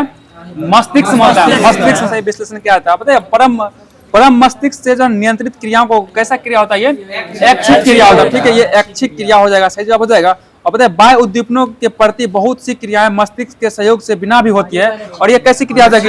ये अनैच्छिक क्रिया हो जाएगी। और अनैच्छिक क्रिया का नियंत्रण कौन करता है? ये मेरु रज्जु के द्वारा, मेरु रज्जु के द्वारा ही किया जाता है। सही जवाब हो जाएगा। अनैच्छिक क्रिया का नियंत्रण कौन करता है? मेरु रज्जु के द्वारा किया जाता है। और मस्तिष्क का इन क्रियाओं पर कोई प्रभाव नहीं पड़ता। और कौन सी क्रिया कहते हैं? प्रतिवर्ती क्रिया कहा, जिसको प्रतिवर्ती क्रिया कहा जाता है। सही जवाब हो जाएगा। ठीक है, बताइए अगला क्वेश्चन है, यदि अनजाने में आपका हाथ किसी गर्म चीज को छू जाता है तो आप तुरंत हटा देते हैं। यह किस क्रिया का है? यह प्रतिवर्ती क्रिया का उदाहरण है। प्रतिवर्ती क्रिया, तुरंत हटाइएगा हाथ। ये क्या होगा? प्रतिवर्ती क्रिया के कारण। सही जवाब हो जाएगा। पता है शरीर की गति में महत्वपूर्ण भूमिका किसका होता है? शरीर की गति प्रदान करने में ये हो जाएगा कंकाल तंत्र का। कंकाल तंत्र, जब कंकाल तंत्र नहीं हो खड़ो नहीं हो पाइएगा। आप समझ रहे बात को ना? आप शरीर सिर्फ बन जाएगा, देखते रहिएगा। अगला क्वेश्चन बताना है आप सभी को, बताना है। पता है कंकाल तत्व कितने प्रकार का होता है? दो प्रकार का होता है। कौन कौन होता है? ठीक है, बाह्य कंकाल और एक अंतः कंकाल। बाह्य कंकाल एक अंतः कंकाल होता है। सही जवाब बताइएगा। बाह्य कंकाल का कुछ उदाहरण बताइए आप लोग। नाखून और बाल, ये क्या है? बाह्य कंकाल का हिस्सा होगा। और नाखून का जो है अगला हिस्सा जो है इसमें क्या होता है? एक मृत कोशिका का बना होता है और इसमें रक्त परिवहन नहीं होता है। देख सकते हैं मेरा नाखून बड़ा हो चुका है। ये जो है ना, यही वाला नाखून है ना, इसमें नाखून में नहीं दर्द नहीं होगा। इसमें काटिएगा तो देखते हैं दर्द नहीं होता है। ठीक है, चलते हैं अगला क्वेश्चन बताना आप सभी को। बताइएगा, ये तो पूछ ही लिया। बताइएगा हमारे शरीर के भीतर जो ना, भीतर का अस्थि पंजर ये किस कंकाल के अंतर्गत आता है? ये अंतः कंकाल के अंतर्गत, अंतः कंकाल के अंतर्गत आता है। बताया मनुष्य में कंकाल तंत्र में कितना हड्डी होता है? टोटल 206 हड्डी होता है। और बताया जब वयस्क मनुष्य में 206 होता है तो बच्चा में कितना होता है? बच्चा में 300 हड्डी होता है। ठीक है, बच्चा में 300 ही हड्डी होता है। ठीक है, सही जवाब हो जाएगा। बताइए अगला क्वेश्चन बताना है। पता है अस्थियों की महत्वपूर्ण अवयव महत्वपूर्ण तत्व क्या हो जाएगा? Calcium phosphate. कैल्शियम में कैल्शियम फॉस्फेट होगा। सही जवाब है। बताना अगला क्वेश्चन है, कोलेजन प्रोटीन अस्थि का लगभग कितना परसेंट होता है? 33% होता है। ठीक है, 33% हो जाएगा। सही जवाब है। बताइए अगला क्वेश्चन है, लंबी एवं मोटी अस्थियों के बीच में एक खोखली गुहा पाई जाती है। इसे क्या कहते हैं? उसको मज्जा गुहा कहते हैं। मज्जा, और मज्जा गुहा में जो है ना, मज्जा गुहा में एक तरल पदार्थ उपस्थित, उसको क्या कहते हैं? उसको कहते हैं अस्थि मज्जा कहते हैं। मुर्गा जब खाते हैं तो उसका हड्डी चूसते हैं ना, उसको देखते हैं खोखला रहता है और वही अस्थि मज्जा जो रहता है उसको चूस जाते हैं पकड़ के। अगला क्वेश्चन बताना आप सभी को। अस्थि मज्जा वही होता है, खोखली जगह भरा रहता है। अगला क्वेश्चन बताया अस्थियों की बताना है, अस्थियों की समान वृद्धि के लिए उसमें कौन सा विटामिन उत्तरदायी है? Vitamin D. विटामिन डी क्या होता है? उत्तरदायी हो जाएगा। ठीक है, बताना है बच्चों में विटामिन डी कमी से कौन सा रोग होता है? रिकेट्स होता है। और बेड पे मतलब वयस्कों में होता है ये ऑस्टियोमलेशिया नामक रोग होता है, जो किसके कमी से? विटामिन डी के कमी से होता है। और विटामिन डी हमें कहाँ से प्राप्त होता है? सूर्य के प्रकाश से प्राप्त। ठीक है, सूर्य के प्रकाश से डायरेक्ट प्राप्त करते हैं। क्या 8 बजे तक मिलता है, उसके बाद प्राप्त नहीं आता क्या? अगला क्वेश्चन बताना है आप सभी को, ध्यान दीजिए राहुल जी।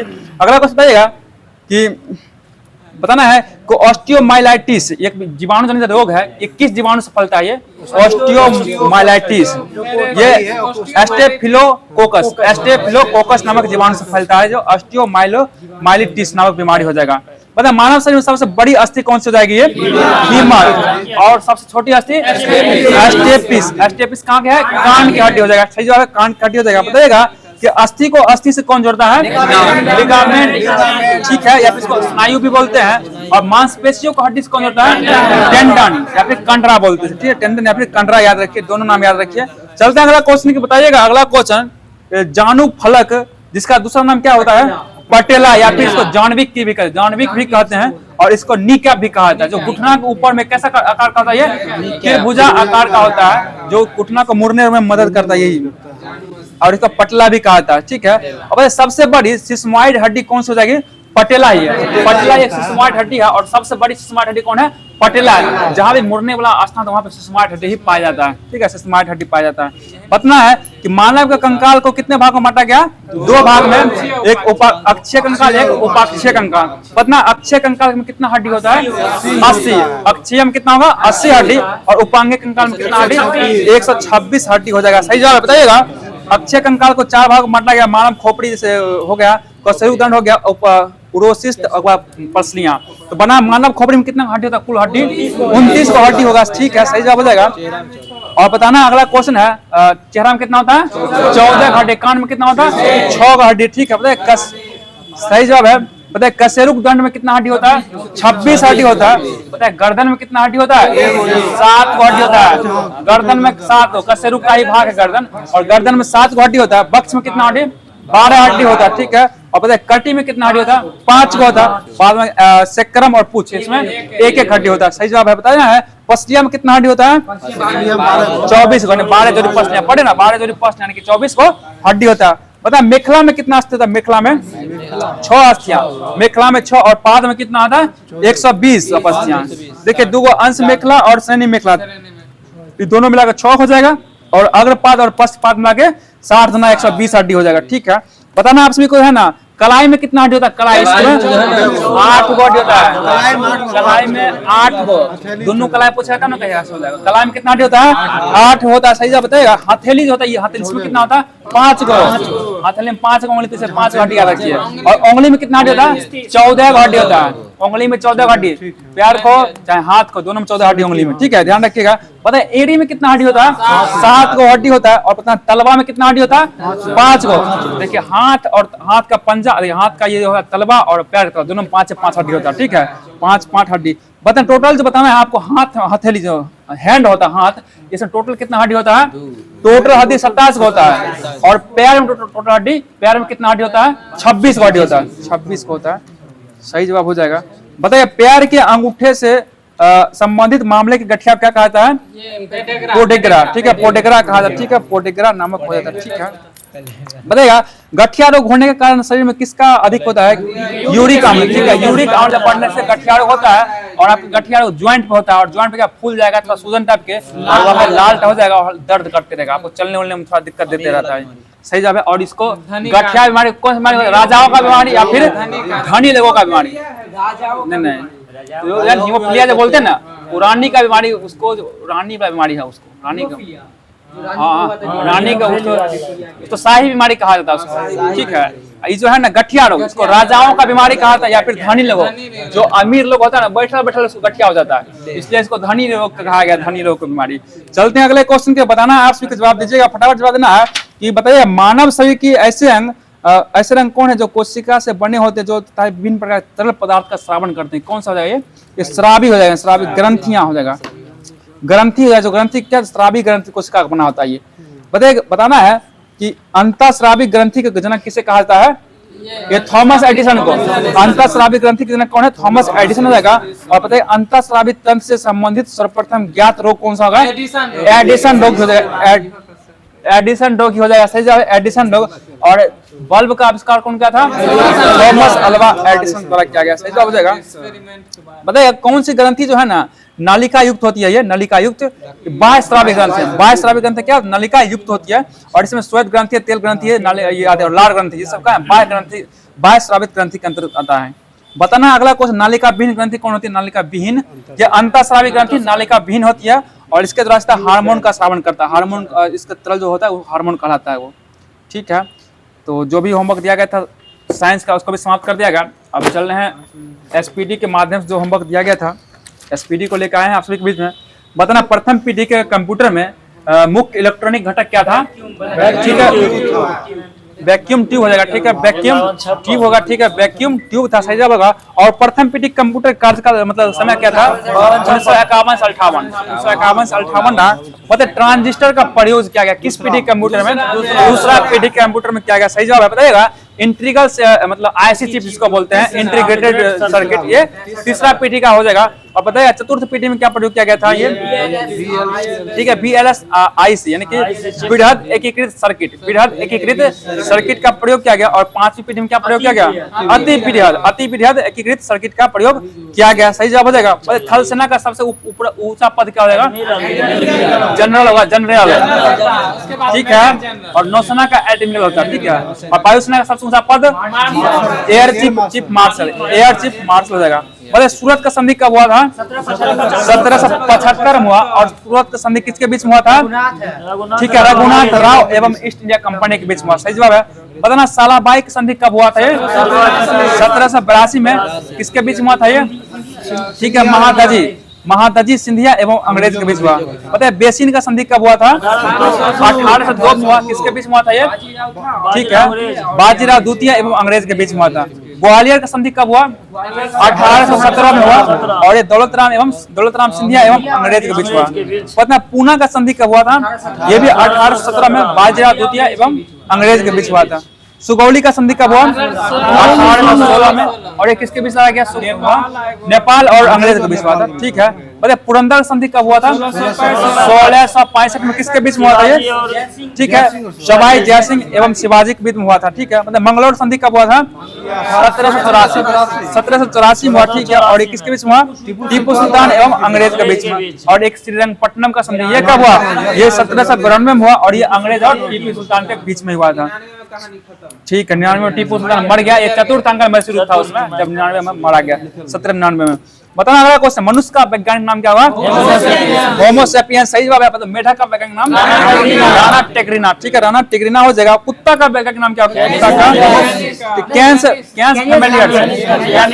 फैमिलियर्स होगा। ठीक है, और बिल्ली का वैज्ञानिक नाम क्या होगा? Alice domestica. गाय का बोस एंडिकस होगा। और मक्खी का क्या होगा? मुस्का डोमेस्टिका, सही जवाब है। बताइएगा बता दीजिए अगला क्वेश्चन, डबल फॉल्ट शब्द किस खेल से समझिए? ये टेनिस, डबल फॉल्ट शब्द का संबंध टेनिस है। अब अर्जुन पुरस्कार का शुरुआत कब हुआ था? 1961 से शुरुआत किया गया, सही जवाब हो जाएगा। ठीक है, बताइए कलिंग पुरस्कार का शुरुआत कब हुआ? कलिंग 52 में हुआ था। ठीक, बताइए कलिंग पुरस्कार दिया किसके द्वारा जाता है? कलिंग पुरस्कार यूनेस्को के द्वारा दिया जाता है। ठीक है, कुषाण काल में सबसे अधिक विकास किस क्षेत्र में हुआ था? ये वास्तुकला के क्षेत्र में हुआ, सही जवाब हो जाएगा। बताइए एडीबी का मुख्यालय कहाँ होगा? ये मनीला में। अशोक का जो अभिलेख है उसको सबसे कौन पढ़ा था? ये जेम्स प्रिंसेप पढ़ा, और ये 1837 में पढ़ा। ठीक है, 1837 में। बताइए अगला क्वेश्चन है, प्रथम योग विश्वविद्यालय का स्थापना कहाँ हुआ था? ये मुंगेर में किया गया। ठीक है, सही जवाब बताइएगा। कार्यपालिका न्यायालय से पृथक संविधान के किस अनुसूची के तहत? 7वीं अनुसूची के तहत किया गया। सही जवाब बताइएगा कि जोग जलप्रपात किस नदी पर है? शरावती नदी पर हो जाएगा, सही जवाब है। सही जवाब है। ठीक है, 455 है, 255 कुचिकल 455। ठीक, सही जवाब है। बताइए अगला क्वेश्चन बताना है आप सभी को, बौद्ध धर्म मानने वाले की संख्या सबसे अधिक किस राज्य में है? ये महाराष्ट्र राज्य में। बताइए उपराष्ट्रपति का कार्यकाल कितने वर्ष का होता है? 5 वर्ष का। पता है रोलेट एक्ट किसके समय में आया था? ये जेम्स फोर्ड समय में, जेम्स फोर्ड होगा। बताना अगला क्वेश्चन, बांड वोट किसके दरबार में था? ये हर्षवर्धन के दरबार में था। तो इस्लाम की स्थापना किस शताब्दी में हुआ?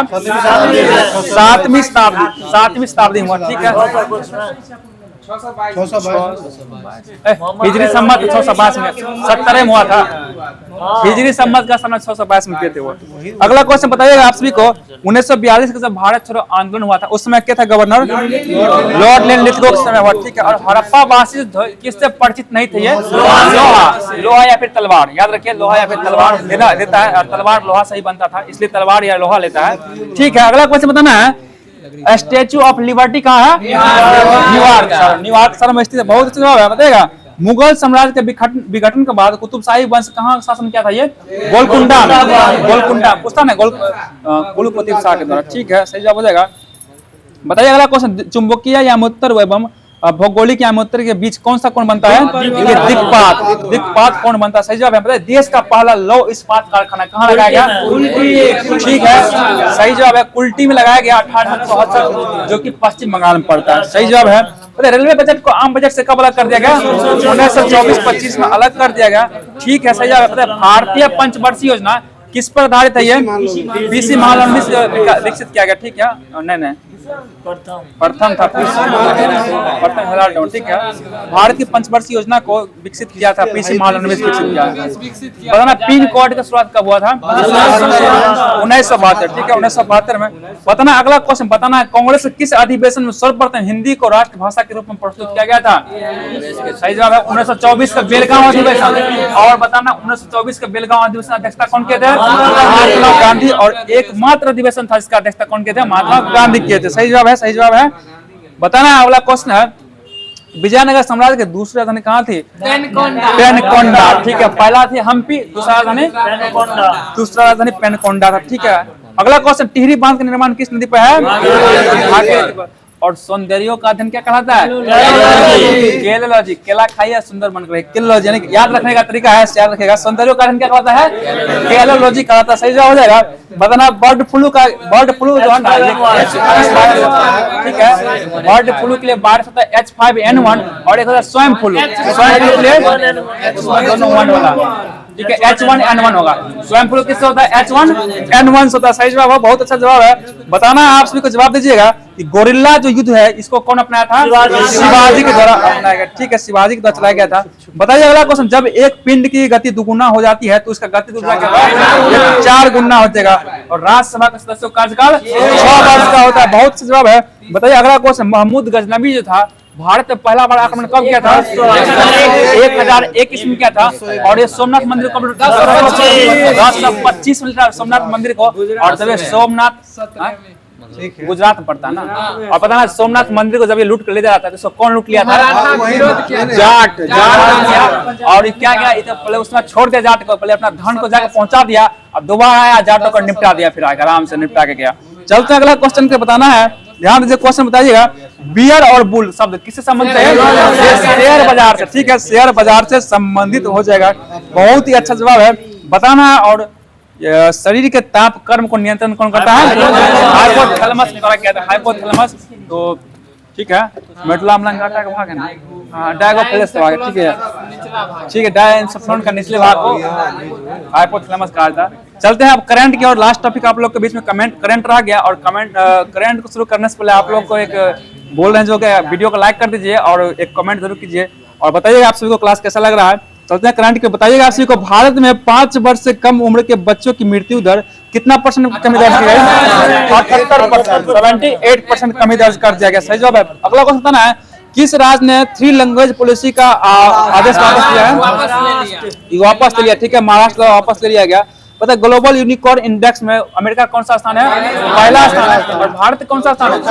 यूनिकॉर्न में तीसरा स्थान है भारत का। ठीक है, और फायर पावर में भारत का स्थान चौथा है। ठीक है, फायर पावर में चौथा स्थान हो जाएगा। सही जवाब बताएगा।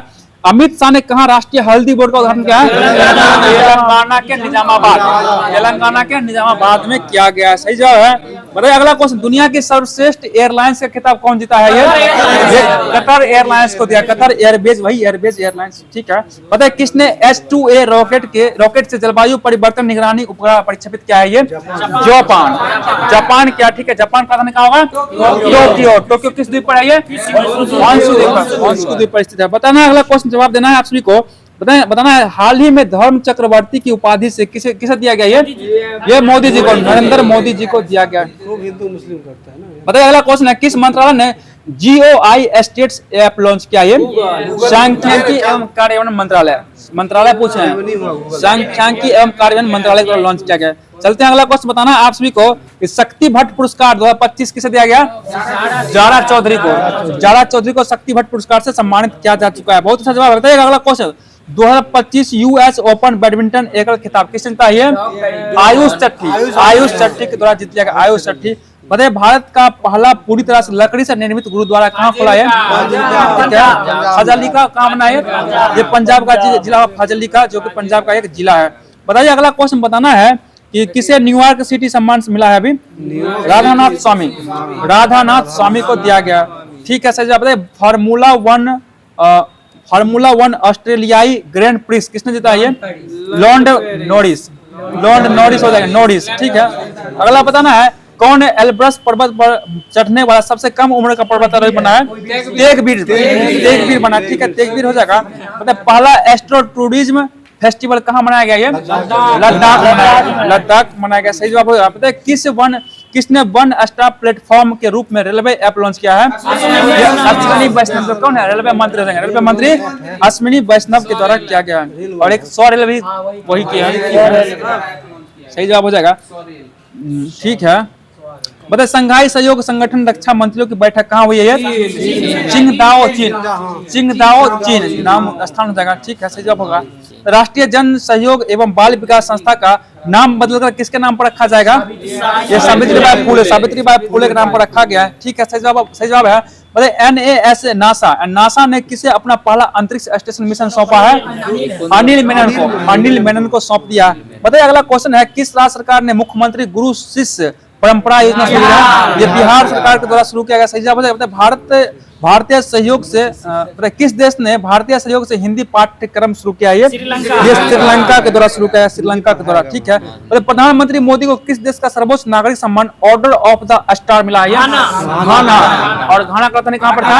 अकरा। घाना का राजधानी अकरा हो जाएगा। सही जवाब है। अगला क्वेश्चन बताइएगा, देश की सबसे लंबी रेल सुरंग का निर्माण किस राज्य में पूरा हुआ? उत्तराखंड में। इसका लंबाई कितना है? 14.58 किलोमीटर होगा। पता है अगला क्वेश्चन बताना है, राष्ट्रमंडल शांति राजदूत किसे चुना गया? सुकन्या सोनोवाल को चुना गया। बहुत अच्छा जवाब है। बताइए अगला क्वेश्चन है, पहली बार खेलो इंडिया जल खेल महोत्सव कहाँ शुरू हुआ है? श्रीनगर जम्मू कश्मीर, ठीक है। श्रीनगर कहाँ होगा?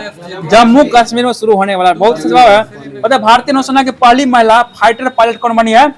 आस्था पुनिया बन चुकी है। बताइए अगला क्वेश्चन, किस शहर में QT कोड के साथ भारत की पहली डिजिटल हाउस एड्रेस परियोजना शुरू की गई है? इंदौर में क्या, ठीक है। इंदौर में क्या बहुत जवाब रहते हैं। बताना आप सभी को, विश्व बैंक ने किस देश को विश्व के सर्वाधिक समानता वाले देशों में शामिल किया है? भारत को क्या, ठीक है। बताइए Zagreb super united rapid chess खिताब किसने जीता है? ये डी गुकेश द्वारा जीत लिया। डी गुकेश रहेगा। अगला क्वेश्चन बताना है, भारत में पहली निजी सैटेलाइट ब्रॉडबैंड सेवा शुरू करने की मंजूरी कौन दी है? किसे मिला है? ये अनंत टेक होगा। भारत का पहला ट्रांसजेंडर क्लिनिक कहाँ आराम होगा? ये हैदराबाद में होने वाला, ठीक है। हैदराबाद में होने वाला। सही जवाब हो जाएगा। अगला क्वेश्चन बताना है, किस देश ने प्रधानमंत्री मोदी को की टू द सिटी सम्मान प्रदान किया है? ये अर्जेंटीना का, ठीक है। Key to the city award Argentina का हो जाएगा। सही जवाब है। दुनिया का तीसरा सबसे बड़ा घरेलू विमान बाजार कौन बन गया है? ये भारत बन चुका है। भारत हो चुका है। अगला क्वेश्चन जवाब दीजिएगा आप लोग कि कौन न्यू डेवलपमेंट बैंक में 10वां एवं 11वां सदस्य के रूप में शामिल हुआ? ये कोलंबिया और उज्बेकिस्तान हो जाएगा। सही जवाब है। बताइए अगला क्वेश्चन बताना है, मानसिक स्वास्थ्य पुरस्कार 2025 किसे दिया गया? ठीक है, शायमा वाजिद को दिया गया। बहुत से जवाब शायमा वाजिद हो जाएगा। बताइए अगला क्वेश्चन है कि 10.2 सेकेंड से कम समय में 100 मीटर दौड़ वाला पहला भारतीय कौन बन गया? ये अनिमेश कुमार बन चुका है। अगला क्वेश्चन बताना, चेहरा स्कैन कर राशन वितरण करने वाला पहला राज्य कौन बन गया? एचपी यानी कि हिमाचल प्रदेश बन चुका है, हिमाचल प्रदेश। बताइए अगला क्वेश्चन बताना है, जेनिफर गेरलिंग्स साइमंस किस देश की पहली महिला राष्ट्रपति बनी है? ये सूरीनाम की बनी है, सूरीनाम की बन चुकी है। बताइए अगला क्वेश्चन है कि हॉलीवुड वॉक ऑफ फेम, फिर सुनिए, Hollywood walk of fame class of 2026 के लिए किसे चुना गया? ये दीपिका पादुकोण को चुना जा चुका है। बताइए किस राज्य के मुख्यमंत्री ने पंडित दीनदयाल उपाध्याय गरीब मुक्त ग्राम योजना शुरू किया? ये राजस्थान द्वारा शुरू किया गया। और आज का आखिरी सवाल है, भारत ने कब तक अपनी अर्थव्यवस्था को 32 ट्रिलियन डॉलर करने का लक्ष्य रखा है? ये 47 रखा गया, सही जवाब है। और कल के लिए आप सभी के बीच एक क्वेश्चन दिया जा रहा है, जिसका जवाब आप लोग कमेंट माध्यम से कीजिएगा। क्वेश्चन ये है, विश्व में सर्वाधिक इलायची का उत्पादन कहाँ होता है? जगह का नाम बताना है कि विश्व में सर्वाधिक इलायची का उत्पादन कहाँ होता है, इसका जवाब दीजिएगा। और बताना है आप सबको क्लास कैसा लगा। क्लास अगर देखे होंगे लास्ट तक तो वीडियो को लाइक करके जाइएगा, कमेंट करके जाइएगा, और इसी तरह से वीडियो में लास्ट तक देखा कीजिए, और कमेंट में जो होमवर्क देना, जवाब देना था, उसको जवाब देने का प्रयास जरूर कीजिए। तो फिर मिलते हैं अगले क्लास में, तब तक के लिए जय हिंद, जय भारत।